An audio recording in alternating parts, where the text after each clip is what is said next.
Automaker General Motors has had a big couple of days this week. The federal government completed its exit from the $49 billion bailout in 2009. GM also shuffled its ranks, naming the first female auto industry CEO, Mary Barra. These actions mark a major milestone in the U.S. economic recovery. Joe Krier, president of Krier Wealth Management, is here to discuss these and other important developments. Of course, in the headlines this morning, the fact that Congress basically worked out a deal that everybody, well, most everybody seems happy with, that will avoid a government shutdown.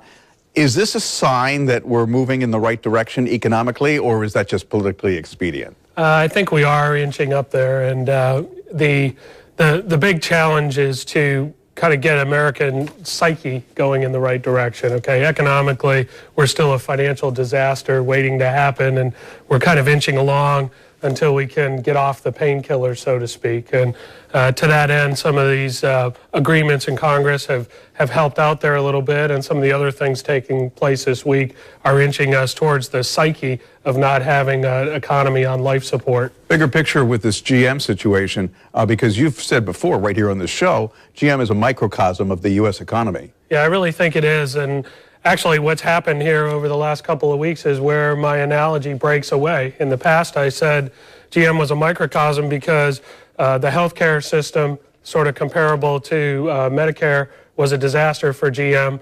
The pension system was a disaster for GM, sort of like Social Security, and they were straddled by massive debt.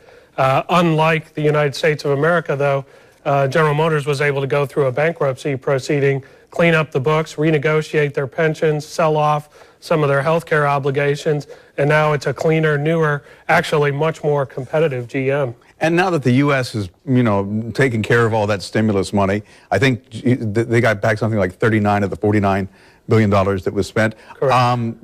Does this mark maybe the end of federal stimulus?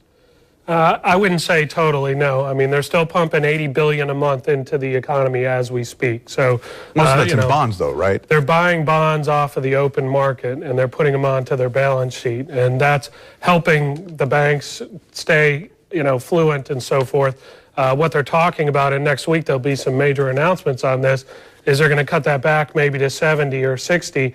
If they quit stimulating the economy 100% right now, it's just not healthy enough to stand on its own 2 feet. So they want to just kind of ease off the gas pedal. We still have 10 million people unemployed in this country, and things have to get a little further down the road before they can get out of the way and say, okay, we have a healthy situation again. So as you look in the crystal ball for 2014, we're still teetering.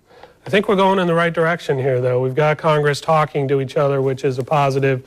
We do have the economy inching up. Manufacturing's coming back to the U.S. The government's getting out of the way of companies like General Motors. They were able to maintain 2 million jobs in the auto industry.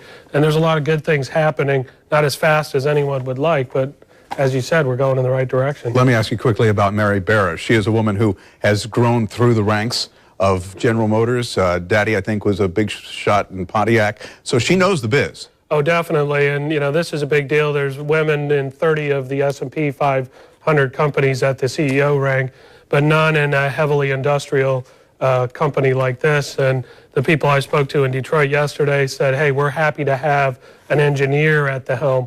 That's an exciting thing for Detroit rather than a finance guy or a tech person, a pure tech person. They want a product person because that brings exciting products to the marketplace, and it's a shot of energy for Detroit right now. Joe Krier from Krier Wealth Management. Happy holidays. Thanks for being here. Appreciate it.